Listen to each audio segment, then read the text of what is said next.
கடவுளே இல்லைன்றாங்க. அந்த வீட்டுக்கு நான் போய் என்ன சொல்றதுன்னு, நான் இன்னைக்கு காலையில ஆண்டவர் பேசுறாரு, நீ போ காருண்யாக்கு, கோ டு காருண்யா, காருண்யாக்கு போ அப்படின்னு சொன்னார். ஸோ ஐ எம் டுவர்ட்ஸ் காருண்யாக்கு போயிட்டு இருக்கேன்.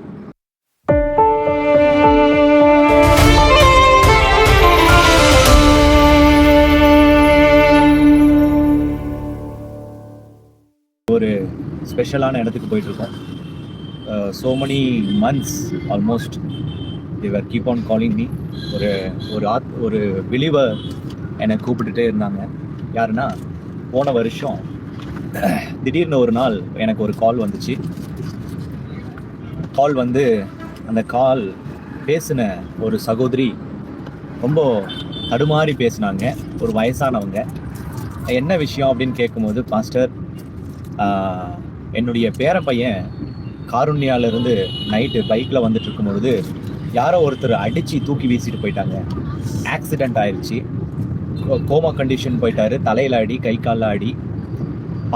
டாக்டர்ஸ் வந்துட்டு உழைக்க முடியாதுன்னு சொல்லிட்டாங்க. இங்கே கோயம்புத்தூரில் இருக்கிற கங்கா ஹாஸ்பிட்டலில் அட்மிட் பண்ணியிருக்கோம். உங்களால் வர முடியுமான்னு கேட்டாங்க.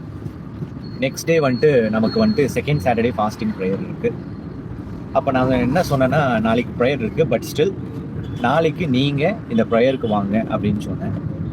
அப்போது அவங்க அம்மா அப்பா வரல. அவங்களுடைய ஆன்ட்டி ஒருத்தருங்க சென்னையை சார்ந்தவங்க இப்படி அடிபட்டதுனால அவங்கள வர சொல்லி பார்த்துருக்காங்க. அவங்க நம்மளுடைய ப்ரேயர் சென்டருக்கு வந்திருந்தாங்க. அங்கே வந்து ஜெபம் பண்ணிட்டு இருந்தாங்க. ப்ரேயர்லாம் முடிஞ்சோடனே அவங்க அந்த சூழ்நிலையை சொன்னாங்க. இந்த மாதிரி அந்த பையனுடைய அக்காவுக்கு அன்னைக்கு ராத்திரி தான் குழந்தை பிறக்குது. அந்த குழந்தை பிறந்த செய்தியை கேட்டு இந்த பையன் என்ன பண்ணியிருக்காரு, வேகமாக ஃபாஸ்ட்டாக ஹாஸ்பிட்டலுக்குன்னு புறப்பட்டு போயிருக்காரு. போகிற வழியில் அந்த காருண்யா ஹைவேல எங்கேயோ ஒரு இடத்துல யாரோ ஒருத்தர் வண்டியில் அடித்து தூக்கி வச்சுட்டாங்க அப்படின்னு. அப்புறம் அவர் கொஞ்சம் ட்ரிங்க்ஸ் போட்டிருக்காரு, தண்ணி அடிச்சிருக்காரு. அப்போ அவர் சொன்னார், நீங்கள் வந்தீங்கன்னா அவன் உயிரை ஆண்டவர் கொடுத்துருவாருன்னு நான் விசுவாசிக்கிற பாஸ்டர், நீங்கள் வர முடியுமான்னு கேட்டாங்க. உடனே நான், நீங்கள் போங்க முன்னாடி, நாங்கள் காலையில் வரோன்னு சொல்லி அடுத்த நாள் சண்டே நாங்கள் போயிருந்தோம் அங்கே கங்கா ஹாஸ்பிட்டல் கோயம்புத்தூருக்கு. அங்கே போகும்பொழுது அவங்க திருநெல்வேலி நாகர்கோயிலை சேர்ந்தவங்களாம் இருக்காங்க.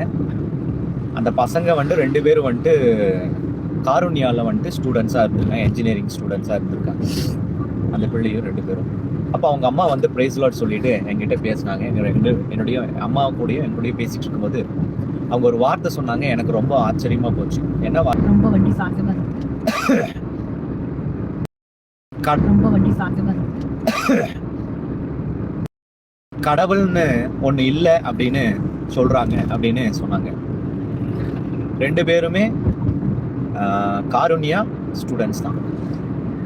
என்னாச்சுன்னே தெரியல, இப்படி பேசுகிறாங்க. எனக்கு ரொம்ப மன வருத்தமாக இருக்குது. இது வரைக்கும் என்னுடைய பெரிய பொண்ணு தான் அப்படி சொல்லிட்டு இருந்தான். அவள் இவனுக்கு சொல்லி கொடுத்து இப்போ இவனும் சொல்கிறான், there is no God, everything is science-ன்னு சொல்ல ஆரம்பிச்சிட்டான் அப்படின்னு சொல்லி வருத்தப்பட்டு அந்த பையன் ஐசியூவில் இருக்கான். ரொம்ப உயிருக்கு போராடிட்டு இருக்கான். நாங்கள் ஐசியூ வாசலில் நின்றுட்டு இருக்கும் பொழுது அவங்க அம்மா இந்த வார்த்தையை எங்களுக்கு சொல்கிறாங்க. அப்போது ஆண்டவர் என்னை அங்கே அனுப்பியிருக்காரு. அப்போ நான் ஆண்டவர்கிட்ட கேட்குறேன், ஆண்டவரே, இப்படிப்பட்ட ஒரு மனுஷனுக்காக நீங்கள் என்ன அந்த இடத்துக்கு ஜெபம் பண்ண அனுப்பியிருக்கீங்க, நமக்கு என்ன சித்தம் அப்படின்னு ஆண்டவர் இடத்துல அந்த ஐசியூ வார்டில் நின்றுட்டு அந்த என்ட்ரன்ஸில் நின்றுட்டு இருக்கோம். அங்கே இருந்த டாக்டர் வந்து சொன்னாங்க, கொஞ்ச நேரம் டைம் கொடுங்க, அவருக்கு உயிருக்கு போராடிட்டு இருக்காரு அப்படின்னு சொல்லிட்டு கோமாக்கு போகிறாங்க இல்லையா. அப்போ டாக்டர்ஸ் என்ன பண்ணுவாங்க, அந்த கோமாக்கு போகிறவங்கள முகத்தில் அடிப்பாங்க, டப்புன்னு அடிப்பாங்க, கோமாக்கு போயிடக்கூடாது. அடிக்கிற சத்தம் எங்களுக்கு கேட்குது, டப்புன்னு அடிக்கிறாங்க. நாங்கள் அந்த ஐசியூ வார்டு என்ட்ரன்ஸில் இருக்கோம். இப்படி நடந்துட்டு இருக்கு. கிட்டத்தட்ட ஒரு 1/2 an hour என்ட்ரன்ஸ்லேயே கேட் அந்த வார்டு கதவுக்கிட்டேயே நின்றுட்டு இருக்கோம். அப்புறம் நர்ஸில் போய் என்னென்னமோ போட்டுட்டு எங்களை கூப்பிட்டாங்க. கூப்பிட்டோன்னே நாங்கள் போகிறோம். உள்ளே போனால் டோட்டலி அன்கான்ஷியஸ். அந்த பையனுக்கு மிஞ்சி மீறினா ஒரு 22 வயசு, 21 வயசு இருக்கும் அந்த பையன். முக அடி, நெஞ்சு அடி, கை காலில் அடி, தலை இந்த இடத்துல அடி, அன்கான்ஷியஸில் படுத்துட்டு இருக்கான். எங்கள் அம்மா போய் பார்த்தோன்னா அப்படியே கண்ணீர் வடிச்சுட்டு ஒரு சைடில் போய் நிற்கிறாங்க. நான் சொன்னேன், அந்த சைடு வாங்கன்னு. நான் இப்படி போனேன். அந்த நர்ஸும் ஒரு டாக்டரும் பக்கத்துலேயே நின்றுட்டாங்க. இன்னொரு டாக்டர் இருந்தார். அவர் வந்து கிறிஸ்தவர் கிடையாது, ஒரு முஸ்லீம்.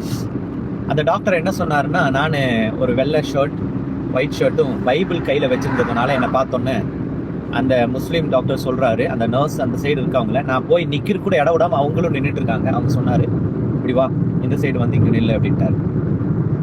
அப்போ நான் போனேன், அந்த பையன்கிட்ட போனோன்னே அந்த பையன்கிட்ட சொன்னேன், தம்பி இங்கே இருக்கவங்களுக்குலாம் ஒருவேளை நீ அன்கான்ஷியஸ் போயிட்ட, உனக்கு என்னதான் பேசினாலும் நினைவு இருக்காது, நீ நோ மோர் அப்படின்னு நினைப்பாங்க. ஆனால் எனக்கு தெரியும் நான் பேசுறதெல்லாம் உன் ஆத்மா கேட்டுட்டு இருக்கேன்னு. நான் உனக்காக ஒரு பைபிள் வேர்டை ரீட் பண்ணி, ஒரு வசனத்தை ரீட் பண்ணி உனக்காக ஜபிக்க போகிறேன். ஆண்டவர்கிட்ட கேளு, ஆண்டவரே நான் என்ன தப்பு செஞ்சிருந்தாலும் என்னை மன்னிச்சிருங்க, எனக்கு ஒரு வாய்ப்பு கொடுங்கன்னு கேளு அப்படின்னு சொல்லி அவனுடைய நெஞ்சில் கையை வச்சுட்டு ஒரு பைபிள் வேர்டு சங்கீதத்தை வாசித்துட்டு அவனுக்காக நான் நெஞ்சில் கை வச்சு தலையிலையும் கால்லையும் கை வச்சு ஜபம் பண்ணும்பொழுது அவனால் எந்த அசைவும் இல்லை, எந்த ஒரு காரியமும் இல்லை. ஆனால் கண்ணில் இருந்து அப்படியே கண்ணீர் வருது. அந்த கண்கள்ல இருந்து அப்படியே கண்ணீர் வழிந்து வருது. என்னால் பார்க்க முடியுது. I can understand is confusing. அவர் வந்துட்டு என்ன செய்யறாரு, கன்ஃபஸ் பண்றாருன்றதை என்னால் புரிஞ்சிக்க முடியுது.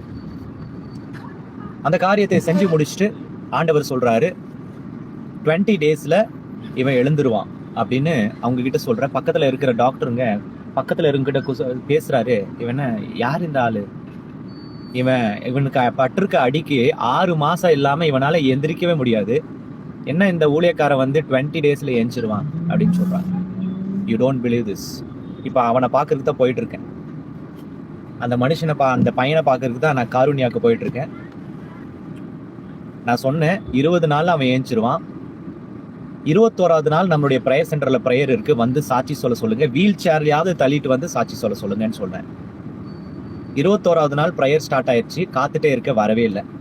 அந்த வயசான பாட்டி அவங்களுடைய சொந்தக்காரருக்கு கால் பண்ணேன், நீங்க தானே கூட்டிட்டு போனீங்க, ஏன் வரல, என்ன ஆச்சு?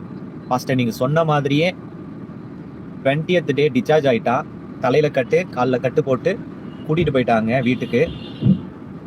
நான் சொன்னேன், நான் அவ்வளவு சொன்ன ஆண்டவர் ஆத்மாவை மீட்டு கொடுத்துருக்காரு, நீங்க ஏன் இங்க வரலன்னு. அவன் ஏஞ்ச பிறகும் வா ஆண்டவர் தான் உன் உயிரை காப்பாத்திருக்காருன்னு சொல்லும் போது ஏஞ்ச பிறகும் அவன் என்ன சொல்றான்னா கடவுள் இல்லைன்னு சொல்றான். நீங்க வந்தீங்கன்னா வீட்டுக்கு நிச்சயமா ஒரு மாற்றம் இருக்குன்னு சொன்னேன். நான் சொன்னேன், நோ நான் வர்றதில்லை, ஐ வில் நாட் கம். அந்த இடத்துல ஆண்டவர் மகிமைப்படாத இடத்துக்கு நான் வர்றதில்லைன்னு சொல்லிட்டு I said no to them. அதுக்கப்புறம் கிட்டத்தட்ட இப்போ 6 மாசம் ஆயிடுச்சு. நேற்று அந்த வயசானவங்க ஜபத்துக்கு வந்து ரொம்ப ரிக்வெஸ்ட் பண்ணி எப்படியாவது வாங்க ப்ளீஸ், அந்த வீடே நரகமா இருக்கு, இங்க வந்தா தான் ஒரு நன்மை கிடைக்கும்னு. அப்ப ஆண்டவர்கிட்ட ஜபம் பண்ண, ஆண்டவரே உண்மையே வேணான்றாங்க, கடவுளே இல்லைன்றாங்க, அந்த வீட்டுக்கு நான் போய் என்ன சொல்றதுன்னு. ஆனா இன்னைக்கு காலையில ஆண்டவர் பேசுறாரு, நீ போ காருண்யாக்கு, கோ டு காருண்யாக்கு போ அப்படின்னு சொன்னார். ஸோ ஐ எம் டுவர்ட்ஸ் காருண்யாக்கு போயிட்டு இருக்கேன். இந்த காரியத்தை உங்ககிட்ட சொன்னதுக்கு அப்புறம் நாங்கள் கிளம்ப போகிறேன். நான் இப்போ ஒரு பெட்ரோல் பங்க்கில் இருக்கேன், கொஞ்சம் டயருக்குலாம் காத்திருக்கணும். So stay with me and someone is sending some questions, உங்களுக்குலாம் நான் பதில் சொல்கிறேன்.